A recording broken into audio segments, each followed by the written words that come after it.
कहानी की शुरुआत में हमें बुक ऑफ द डेड के बारे में बताया जाता है। इस किताब को खून से लिखा गया है और 1300 एडी में वह खो गई थी। इसके बाद हम ऐश को देखते हैं, वह लिंडा के साथ एक केबिन में जा रहा है। वहाँ पर एक रेडियो रखा है और हम सभी को मालूम है कि उसमें आर्कियोलॉजिस्ट की आवाज़ है, जैसे हमें पिछले पार्ट में भी बताया गया था। ऐश फिर से रेडियो चलाता है तो उसे फिर से वही मालूम पड़ता है कि आर्कियोलॉजिस्ट अपनी पत्नी के साथ यहाँ पर आया था। उसे यहाँ पर एक किताब मिली और उस किताब का नाम उसने डेड ऑफ द बुक रख दिया। उनके साथ 2 लोग और थे, उनकी बेटी और प्रोफेसर एड। वह किताब को अपने साथ ले आया और उसकी ट्रांसलेशन शुरू कर दी। बाद में उसे पता चला कि किताब में एक ऐसा मैसेज लिखा हुआ है जिसे पढ़ने के बाद शैतान जिंदा हो जाता है और उसे फ्रीडम मिल जाती है किसी भी जीव पर काबू पाने की। ऐश किताब देखने में बिजी था, तभी हम देखते हैं आर्कियोलॉजिस्ट वही मैसेज पढ़ने लगता है, जिसकी वजह से होता यह है शैतान जिंदा हो जाता है और उसने लिंडा पर काबू कर लिया। उसकी चीख सुनकर ऐश ढूंढने गया, लेकिन वह वहां से गायब हो चुकी थी। उसे ढूंढते ढूंढते वह जंगल की तरफ चला गया। तभी हम देखते हैं लिंडा वहां पर अचानक आ गई और ऐश डर गया। लिंडा उसके ऊपर हमला करती है, लेकिन ऐश उसकी गर्दन अलग कर देता है। इसके बाद वह उसकी बॉडी को दफना देता है। ऐश को लग रहा था कि सब कुछ सही हो चुका है, लेकिन एक शैतान उसके अंदर समा जाता है। फिर शैतान ऐश को हवा में लटका देता है और उसे दूर ले जाता है। ऐश एक पेड़ से टकरा जाता है और नीचे गिर जाता है। हम देखते हैं ऐश भी अब एक शैतान बन चुका है, लेकिन किस्मत से सूरज निकल चुका था और उसकी रोशनी जैसे ही उसके ऊपर पड़ती है, शैतान वापस से नीचे चला जाता है और वह फिर से नॉर्मल हो जाता है।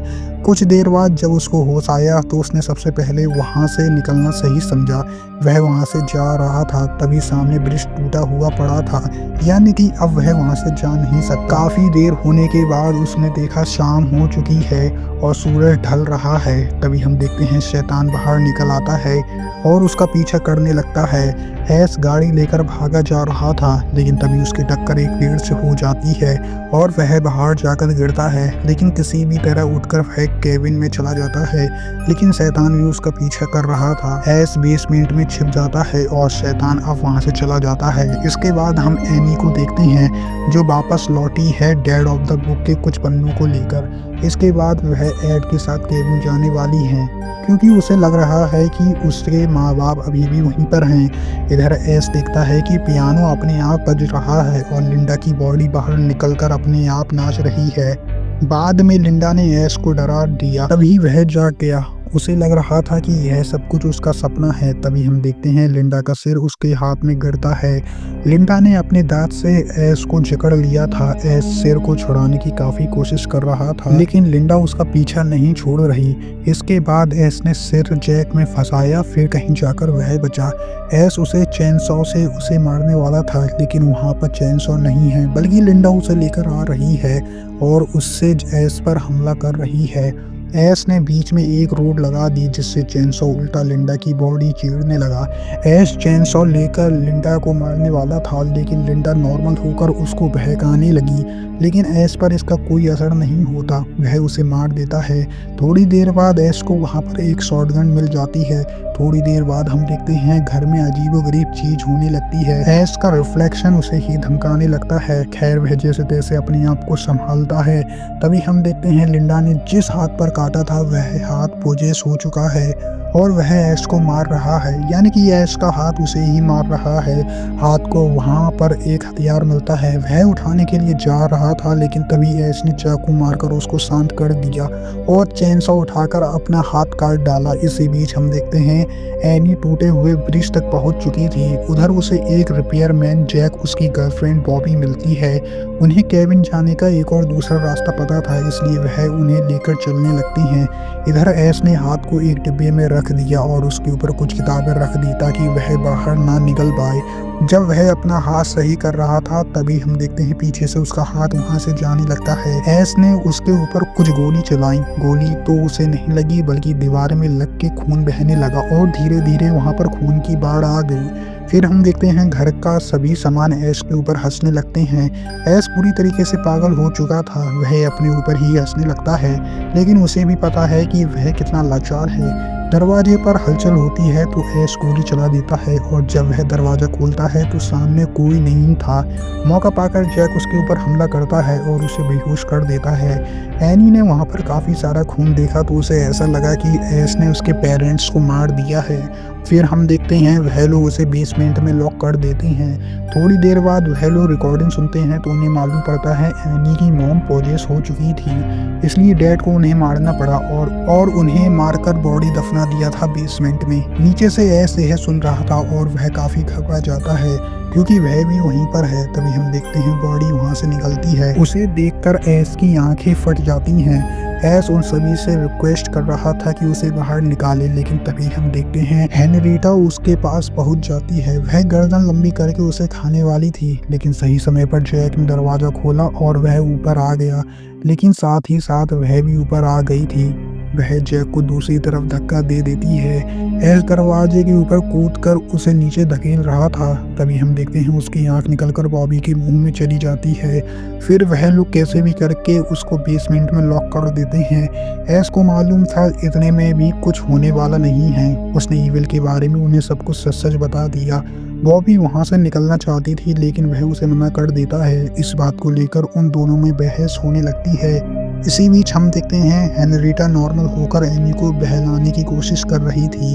एनी उसके जाल में फंसने वाली थी, लेकिन ऐश उसको रोक लेता है। तभी हम देखते हैं एड शैतान में बदल जाता है। एड बॉबी के ऊपर झपटता है और उसके बाल नोच लेता है। जैक बीच में आया तो वह उसे उठाकर पटक देता है।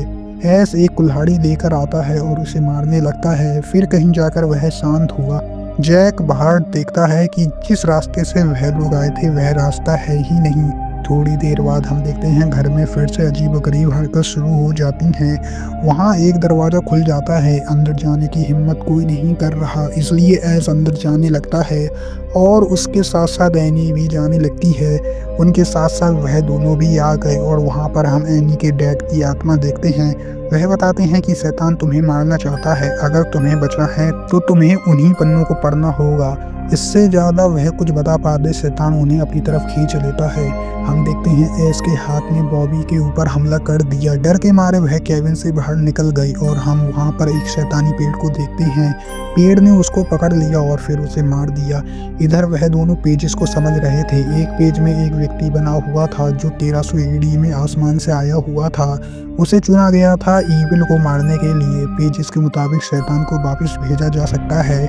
2 मैसेज लिखे हुए हैं। पहले को पढ़ने के बाद एक शैतान उनके सामने आएगा और दूसरे को पढ़ने के बाद एक पोर्टल खुल जाएगा जिसमें आत्मा को भेजा जा सकता है। आगे वह लोग कुछ और पढ़ पाते तभी हम देखते हैं जैक ने उन दोनों के ऊपर बंदूक तान दी। वह बॉबी को ढूंढने की जिद करता है, लेकिन ऐश उसे समझाता है कि अब इसका कोई भी फायदा नहीं है। पेजेस ही उनका लास्ट चांस है। यह सुनने के बाद जैक पेजेस बेसमेंट में फेंक देता है। थोड़ी देर बाद हम देखते हैं शैतान बाहर निकल आता है और उसने फिर से ऐश को पोजेस कर लिया। ऐश ने जैक को पेड़ में दे मारा। इसी बीच एनी केबिन में चली गई। ऐश उसके पास जा रहा था तभी एनी ने दरवाजा बंद कर दिया। पिछले दरवाजे पर कुछ हलचल हो रही थी, इसलिए उसने एक हथियार उठाया और जैसे ही वह अंदर आया उसने उसके पेट में घुसेड़ दिया, लेकिन यह जैक था। तभी हम देखते हैं ऐश उसके ऊपर हमला करने लगता है, लेकिन जैसे तैसे बचकर वह जैक को भी बचा लेती है। वह उसे अंदर लेती है। फिर उसने एक कुल्हाड़ी उठाई। तभी हम देखते हैं बेसमेंट से हेनरीटा ने जैक को अपनी ओर खींच लिया और उसे मार दिया। इसके बाद हम देखते हैं ऐश ने उसे उठाकर पटक दिया और वह बेहोश हो गई। ऐश उसे मारने वाला था, लेकिन तभी वह लॉकेट को देखता है। उसके इमोशन फिर से जग गए। जैसे तैसे वह फिर से नॉर्मल हो गया। इसके बाद हम देखते हैं एनी को भी होश आ जाता है। अब उन्हें कैसे भी करके बेसमेंट से पेजेस को लाने होंगे, फिर कहीं जाकर वह लोग बच पाएंगे। इसलिए ऐश चेन सॉ को अपने हाथ में अटैच कर लेता है और फिर वह गन को भी छोटा कर देता है ताकि वह उसका यूज कर सके। सावधानी से वह बेसमेंट में जा रहा था। वहाँ पर उसे जैक का कंकाल मिलता है। जैसे तैसे वह पेजेस को उठाता है और एनी को दे देता है। ऐश ऊपर आ रहा था, लेकिन हेनरीटा ने उसे नीचे गिरा दिया। इधर एनी ने पहला मैसेज पढ़ दिया था। इसके बाद हेनरीटा ने एनी के ऊपर हमला किया। मौका पाकर ऐश भी ऊपर आ गया था। फिर उसने उसके ऊपर हमला किया और उसे मार दिया। हम देखते हैं काफ़ी सारे मॉन्स्टर पेड़ अब उनके ऊपर हमला बोलने लगते हैं। जैसे तैसे एनी दूसरा मैसेज को पढ़ने वाली थी। एस के हाथ ने उसके ऊपर हमला बोल दिया, लेकिन फिर भी वह मैसेज को पूरा पढ़ देती है। तभी हम देखते हैं एक पोर्टल खुलता है, लेकिन यहाँ पर नोटिस करने वाली बात यह है सभी मॉन्स्टर काफ़ी खुश लग रहे थे और कह रहे थे कि हमारा मकसद पूरा हुआ। एस शैतान के ऊपर हमला करता है। हम देखते हैं शैतान पोर्टल में चला जाता है और साथ ही साथ एस भी। एस अब 1300 एडी में आ चुका है। कुछ देर बाद कुछ सैनिकों ने उसे घेर लिया। वहाँ पर एक शैतान आता है और उन सभी के ऊपर हमला करने लगता है। तभी एस ने बंदूक की मदद से उसे मार दिया। यह देखकर सभी सैनिक उसके सामने झुक गए। उन्हें लग रहा था एस आसमान से आया हुआ एक फरिश्ता है। अब आपको पता चल गया होगा पेजेस में जो व्यक्ति बना हुआ था वह असल में एस ही था। और इसी के साथ हमारी मूवी यहीं पर ख़त्म हो जाती है। आई होप गाइस आपको मूवी पसंद आई होगी। मूवी पसंद आई हो तो वीडियो को लाइक करना, चैनल पर नए हो तो सब्सक्राइब करना।